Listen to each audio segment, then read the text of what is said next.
Hello and welcome to Indus News live from Islamabad. I am Muneeb Hamid with the news of this hour. Let's begin with the top stories first.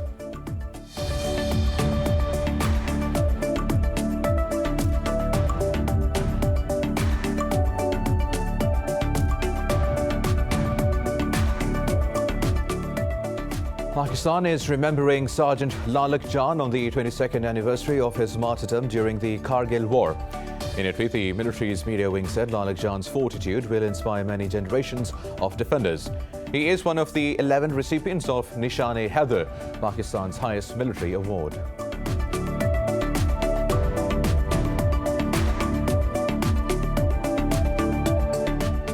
Indian forces have martyred 2 more civilians in occupied Jammu and Kashmir. The youths were targeted in the Handwara area of the Kupwara district. Talking to the media, locals said Indian forces staged the extrajudicial murder as an encounter to mislead the world.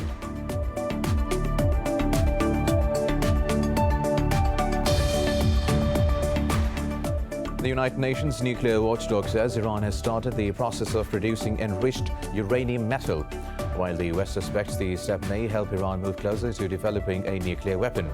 Iran has told the IAEA it will be used as fuel for a research reactor. The US has condemned Iran's decision, calling it an unfortunate step backwards for the revival of the 2015 deal.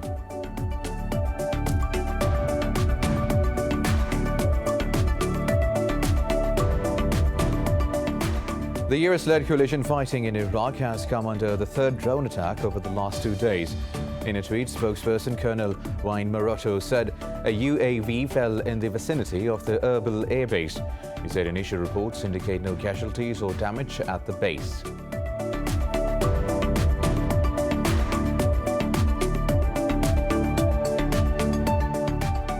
After dropping for 3 days, Brazil's daily COVID-19 cases and deaths have risen again. The Latin American country registered more than 62,000 cases and over 1,700 deaths overnight. In Pakistan, the virus has claimed 17 more lives and infected more than 1,500 people in the past 24 hours. There are nearly 4 million deaths worldwide and more than 184 million cases. Well, these were the top stories. News in detail after a short break. Stay with us.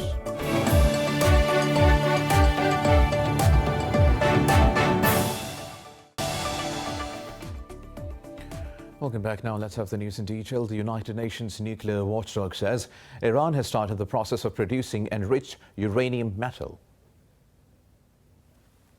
While the West suspects Iran's latest step may help it move closer to developing a nuclear weapon, Tehran has told the IAEA its enriched uranium metal will be used as fuel for a research reactor. The US has condemned Tehran's decision, calling it an unfortunate step backwards for the revival of the 2015 Iran nuclear deal. State Department spokesperson Ned Price said the US is not setting a deadline for the talks, but he noted that Tehran's nuclear advances will have a bearing on Washington's stance. Meanwhile, Germany, France and the United Kingdom also voiced grave concerns. The three said Tehran is threatening a successful outcome to the Vienna talks to revive the deal. They urged Iran to halt all activities in violation of the deal and return to the negotiations in Vienna. The talks adjourned on 20th of June and a date for their resumption has not yet been set. Now, the US-led coalition fighting in Iraq has come under the 3rd drone attack over the last 2 days. In a tweet, spokesperson Colonel Wayne Maroto said a UAV fell in the vicinity of the Erbil Air Base. He said initial reports indicate no casualties or damage at the base. But in a statement, Kurdish regional government said the drone caused a fire at the site. The attack comes a day after rockets targeted the US embassy in Baghdad and Ain al-Assad base, which houses American troops. No group has claimed responsibility for any of these attacks.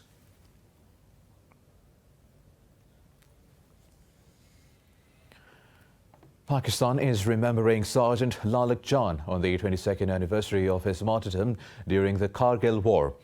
In a tweet, the military's media wing said Lalik John's fortitude will inspire many generations of defenders. Hailing from Gilgit-Baltistan, Lalik John is one of the 11 recipients of Nishan-e-Haider, Pakistan's highest military award. He volunteered for the Kargil war, thwarted Indian attacks and inflicted heavy losses on the enemy. However, he was terminally wounded while fighting fearlessly and embraced martyrdom on July 7, 1999.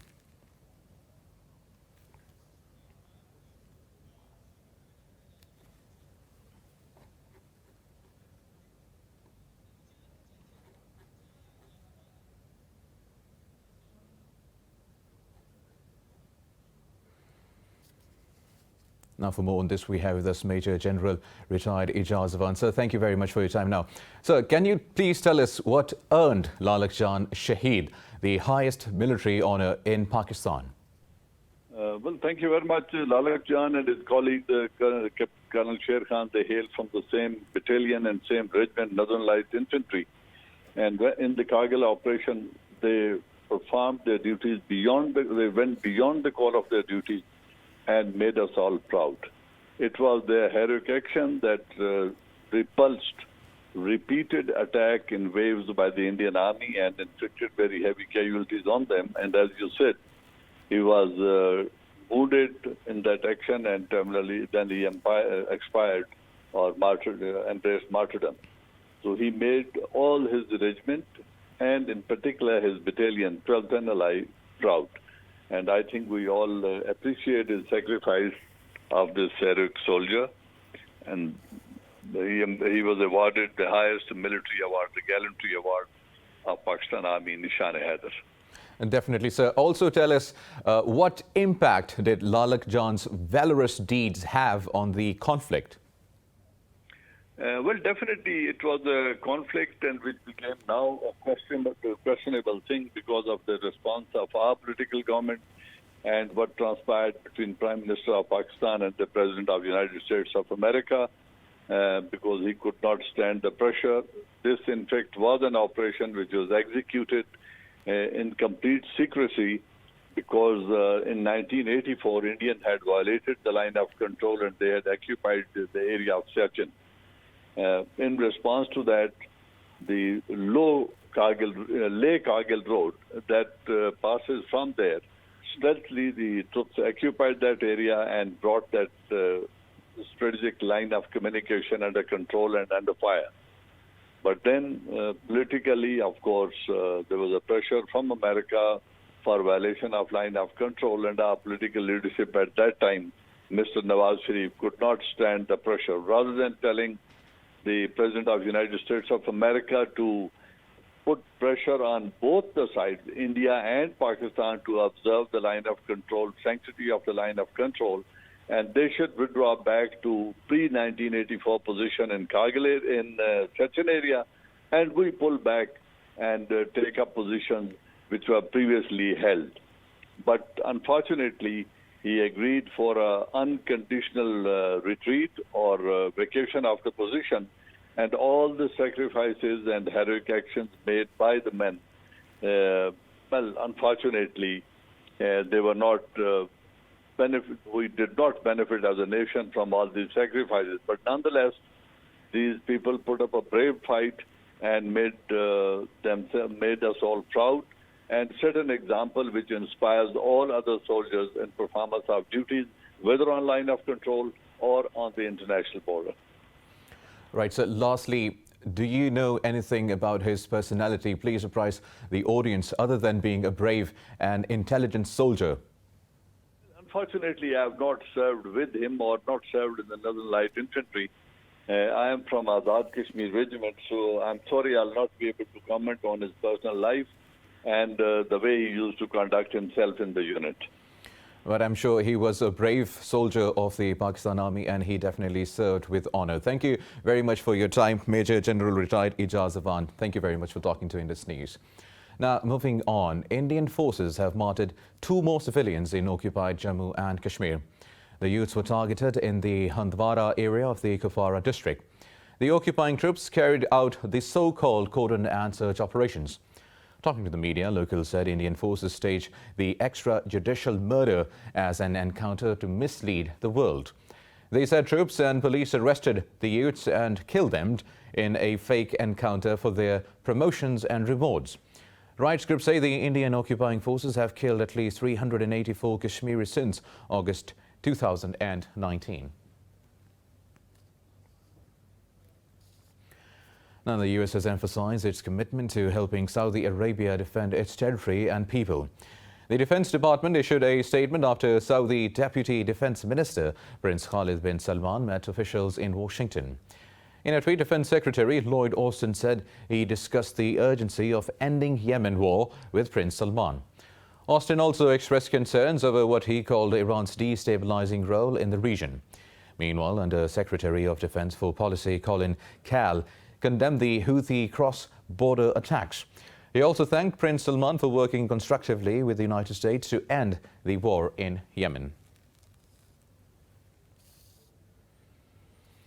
Now, the Organization of Islamic Cooperation has underscored the risky situation of Rohingya Muslims in Myanmar.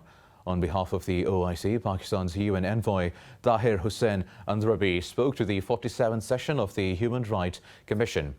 He said the OIC has expressed grave concerns over the continuous human rights violations of Rohingya in Myanmar. The cooperation stressed on restoring the citizenship rights of Rohingya and demanded repatriation of the displaced Muslims. He added the body hailed Bangladesh over providing temporary shelter and humanitarian assistance to the refugees.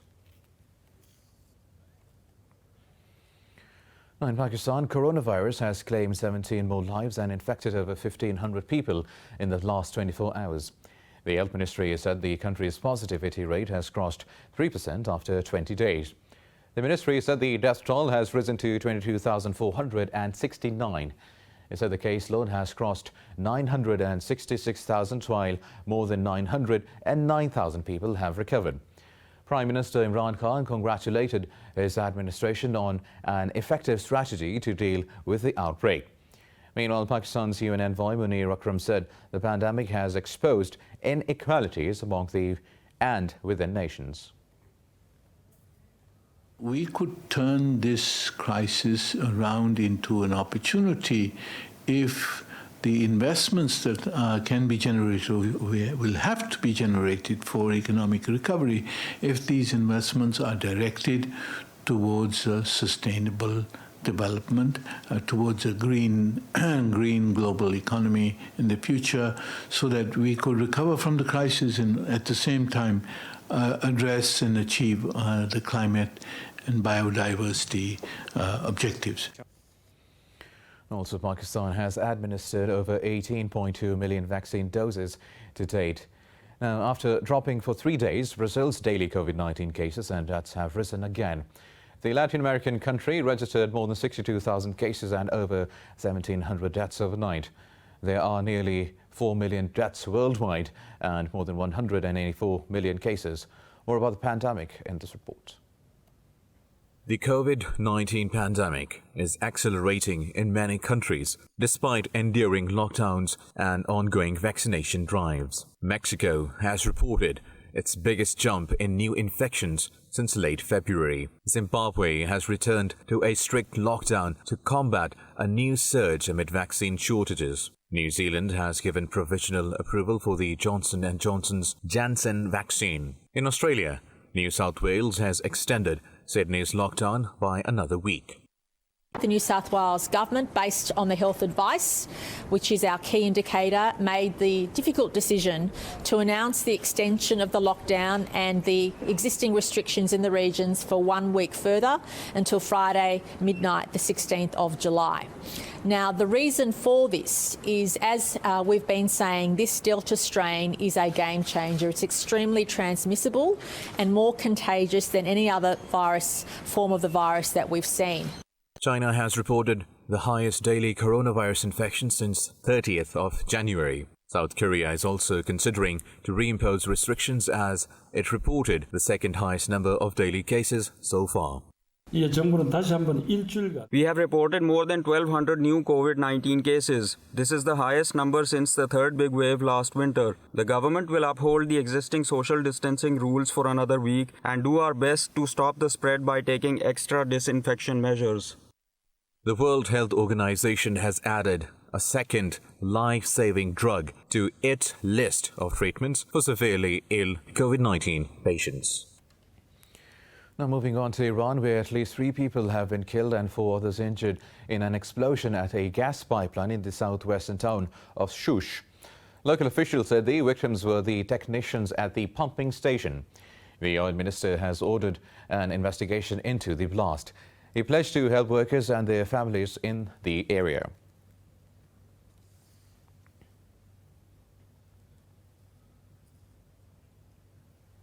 More news coming up after a short break. Stay with us.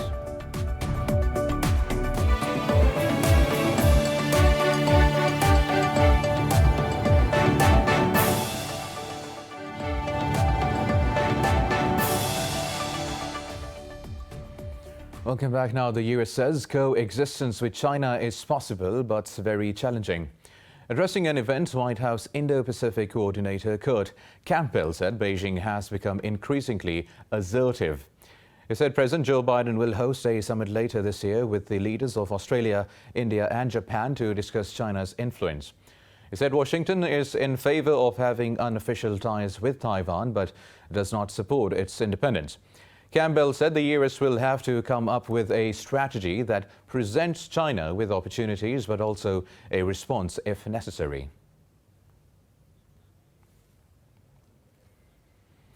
Now, the United States says it is encouraged by the ongoing OPEC talks. The White House said Washington has spoken with officials in Saudi Arabia and the UAE to stem the rise in crude prices. At a briefing, Press Secretary Jen Psaki said the U.S. administration is constantly monitoring gas prices. Psaki said the U.S. is not a party to the talks but is directly communicating to reach an agreement. She added Washington is hoping for a deal that will promote access to affordable and reliable energy. Earlier, the OPEC Plus group cancelled a scheduled meeting, dashing hopes for an agreement to satisfy growing oil demand.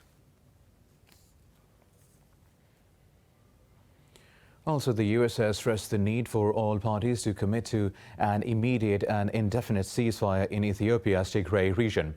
Secretary of State Antony Blinken said this during a call with Ethiopian Prime Minister Abiy Ahmed. The State Department said Blinken also called for Abiy to commit to steps outlined by the UN Security Council last week.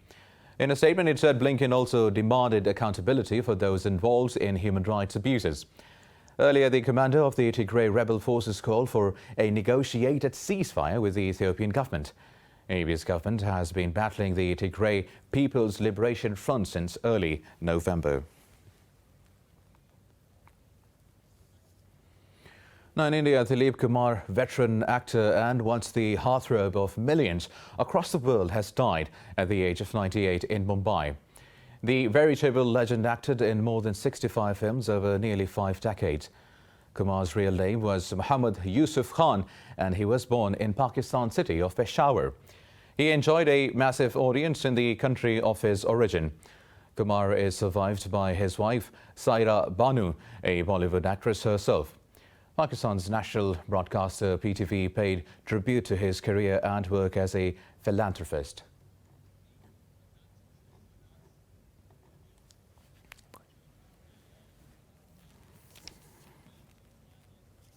Now, for more on this, we have been joined by Adnan Siddiqui, a renowned Pakistani actor. Sir, thank you very much for your time. Sir, what made Dilip Kumar such a larger-than-life celebrity? Indeed, he was. Dilip Kumar Sahab was one of the most aristocratic actors. We had graced the big screen, and such actors, such body of work will be guiding the generation of actors to come. And I think it's the end of an era. A huge loss, not for India or Pakistan, but for the entire world, I guess.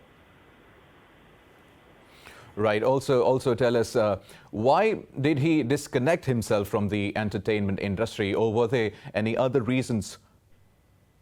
I guess, such actors, who reach their self-actualization and then, and especially, when you're not even feeling well and when you see the body of work, what you carry on your shoulder and then what you see what's happening around makes me a little upset as well. That's what I feel. And I may be wrong over here, but the quality, a complete actor. Maybe I would rate him as a complete actor. None of these actors, including me or anyone else, are complete as an actor. But I guess God made Dilip Sahab for an example. If you really want to see a complete actor, maybe there's one or two actors who were like complete actors, and one of them was Dilip Sahab. And I feel that, not only with his acting, with his style, with his dialogue delivery, and the intellect he carries, you could talk to him about any issues of the world, and he was well informed about it too. This is how actors should be. This is what one should follow if someone wants to be an actor. If anybody who wants to be an actor, just follow Dilip Sahab's body of work. Rightly. And lastly, Mr. Siddiqui, also tell us, how do you believe he will be remembered? People die. Actors don't die. And such actors like Dilip Sahab, they will be there to teach the world by lighting, by his body of work, what he has done. And of course, he was a legend. And, legends don't die. And people will remember forever. He will be lived in a lot of memories, a lot of his films, a lot of his sayings. And hats off to his wife, Saira Begum. The way she took care of him, the way she was there for him. I think this is one more example of being a great wife, a woman, a heroine who was there right till the last of the breath. Well, definitely he is going to be remembered always. Adnan Siddiqui, renowned Pakistani actor, thank you very much for giving your pleasure time to Indus News. Now, for more on this, we have been joined by Mayank Shekhar, a film critic from India. Welcome, Mayank. Also, Mayank, now tell us what made Dilip Kumar such a larger-than-life celebrity?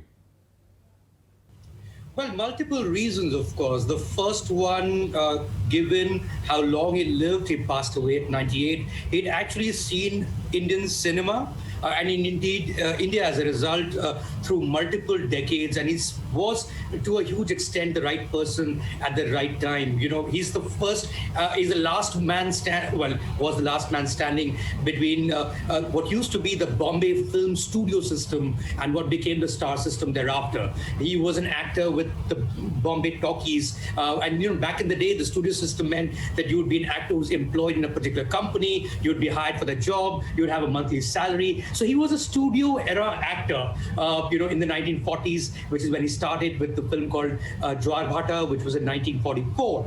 And then that whole studio system broke down post-independence. And he stuck around as possibly, and perhaps a lot of people would agree with me, the greatest movie star of that era in the 1950s. So there was a change that he saw from studio to the star system, and he was right at the top of both those changes. Then there were the stories that he told as an actor, as a storyteller, which reflected a new generation altogether. There were stories that were not just fantasies in the 50s, but also stories that talked about resurgence of a country, that talked about nation building, and he was right at the center of those films. So that was the entire 50s, and the 60s was, of course, a much lighter generation in terms of storytelling, and he was right on top there too. So we're looking at 40s, 50s, 60s, 70s was where he was missing, but he came back in the 80s again with multiple films like Karma, Kranti, Mashal. So he was relevant again in the 80s, and of course there was the 90s, which was basically the end of his career in a sense. I think Killa was his last film in 1998. So if we just look at it in terms of the sheer body of work, also in terms of time, in terms of the filmmakers he worked with, in terms of the systems that he worked under, I think there is absolutely very little parallel to Dilip Kumar in that sense. Right. Also, Shekhar, tell us, we couldn't see him performing, we couldn't see him on screen, or was there a disconnection of him from the entertainment industry? No, I don't think he ever disconnected himself from the entertainment industry. I think there was age, which was a huge factor. Also, for the past decade or so, a little less than that, he had been suffering from Alzheimer's. His wife Sarah Banu was the caregiver. I think one needs to also credit her for being by his side at these very tough times. So, in that sense, I think health was not on his side for a very long time. Of course, of course, we all wish that he could live until 100. That's what even the doctors said when he passed away. They were trying their best to sort of see him through his century, as it were. But he was not in the prime of his condition, health-wise, especially mental health-wise, to participate in a lot of engagements, whether personal or social engagements. But he was there. I think he had a Twitter handle. You could see. I'm presuming his wife was handling it. But even before that, before the ailment hit him, I think he took great interest, not just in the cinema of its time, but also in cinema's issues. He would be right there in front when to back the bodies, the film bodies when they had a demand, whether with the government or with other sectors. So he was a fairly engaged man right towards the end of his life, which is which of course at some point health was not on his side. Lastly, Shekhar, Dilip Kumar, the greatest the world has witnessed. How do you think he is going to be remembered? He will be remembered for his films, frankly speaking. Not too many actors have had movies across decades, across generations that have survived the test of memory, the test of time, public memory, as it were. And whether it's a movie like Mughal-e-Azam back in the 60s, a film like Naya Daur, a film like Madhumati, which won the maximum number of Filmfare Awards. He was, in fact, the first actor to win the Best Actor Filmfare Award back in 1952 for Daag. He also was not an insecure actor. He worked with his contemporaries. He had a film with Devanand. He had a film with Raj Kapoor. Raj Kapoor and Devanand did not work with each other in that sense. And going down generations, he worked with Amitabh Bachchan in Shakti. Worked with Anil Kapoor all the way down in Mashal. So there was that element. But I think the most important thing to remember about Dilip Kumar is the fact that he was an original actor. The generation before him, the actors who came, the lead actors, were very theatrical in their projection of their craft, as it were. Indian cinema the silent cinema actually came from a long tradition of Parsi theatre. But he was, and of course he got this tag of being a method actor, which is unfair on him. I think he was a self-learned, self-taught actor who was subdued, who was not always over the top, who had his mannerisms, but he was not restricted to his mannerisms, which explains the complete variety of roles he played all through his career. Although he got tagged along as the tragedy king because of films like Devdas, but I think he had an incredible range as an actor also. Whether you look at it as a comedian, he did a bunch of films or masala films like a Ganga Jamuna, which was a huge success too. So commercially successful films, but done in a way that had not been seen for this long before. That's how people are going to remember Dilip Kumar for generations to come. Definitely a legend, and he shall be remembered in good words. Mayank Shekhar, film critic, has joined us from India. Thank you very much, Shekhar, for your time. Now, moving on with other news, in South Africa, former President Jacob Zuma has attempted to block his arrest in court. Police say they will hold back as Zuma's legal challenge unfolds.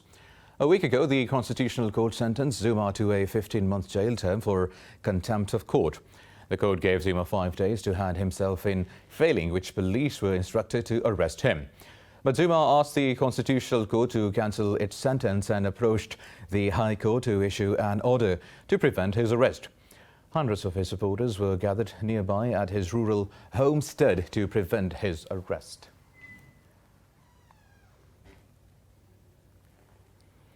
Now in France, women will outnumber men on the Cannes Film Festival jury this year. However, its members dream of a time when female representation would no longer be newsworthy in the cinema industry. Details in this report.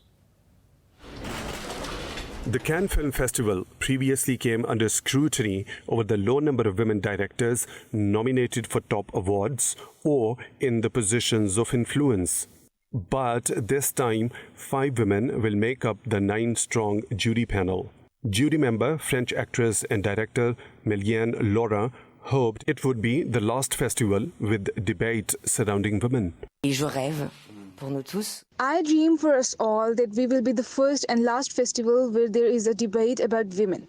I don't know, I'm a bit naive, but if we can let this planet breathe, let women breathe at the same time, and that there is no more debate, no more absurdity, no more crazy stories, it would be wonderful. Mati Diop, the French-Senegalese actress, also said she hoped the cinema world would one day be free of such distinctions. The organizers said only 4 films directed by women were picked among the 24 vying for the Palme d'Or this year. However, they added that the number of female directors present in other parallel events and competitions had increased. Now, Denmark has unveiled the world's tallest sand castle with a height of over 21 meters. The castle, made with nearly 8 tons of sand, is 3.5 meters higher than the previous record. The sandcastle, built at the Bullletin Sand Sculpture Festival, broke the Guinness World Record previously made in Germany in 2019. Dutch designer Wilfried Steiger said the corona pandemic had inspired the sandcastle. At the top of the castle, he put a coronavirus as a crown to illustrate how the virus is ruling the world. We started with Corona on top, and we give it a crown because Corona means crown. It's like nice and double, but we give it also a crown because it's ruling our lives everywhere. It tells you what to do. It tells you to wear a mouth protection. It tells you to stay away from your family and not go to the nice places. Don't do the activities. Stay home. Like many other big sandcastles, it is made as a triangle to prevent collapse. The sand is made up of 10% clay for it to stick better, while an extra layer of glue is also put on to make it last through most of the winter. I'm amazed. But I'm always amazed when the sculptors are making the sand sculptures. But this year it's amazing. It's a very, very, very beautiful artwork you've never seen before. The Guinness World Record was measured by an authorized surveyor and will be in the book's next edition. The Bullletin Sand Sculpture Festival takes place every summer, and the sculptures can be seen all year round until the 30th of December.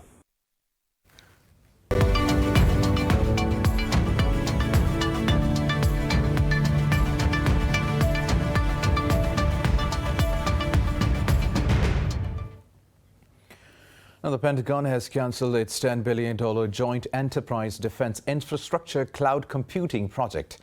In a statement, the department said tech giants Microsoft Core and Amazon are the only providers capable of meeting its requirements. The Defense Department said it will have a new bidding process for what it calls a multi-cloud, multi-vendor program. Microsoft shares dipped a little more than 1% after the news, while Amazon's stock rose more than 3%. The now cancelled JEDI cloud contract was part of a broader digital modernization of the Pentagon. The contract was awarded to Microsoft in 2019, but Amazon quickly filed a lawsuit in objection.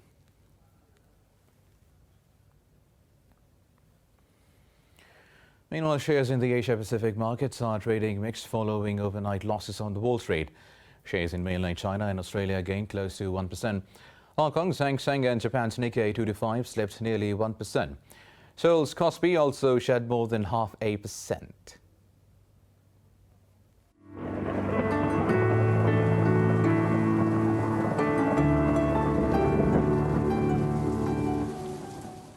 And now let's have a look at how the weather is doing around the world.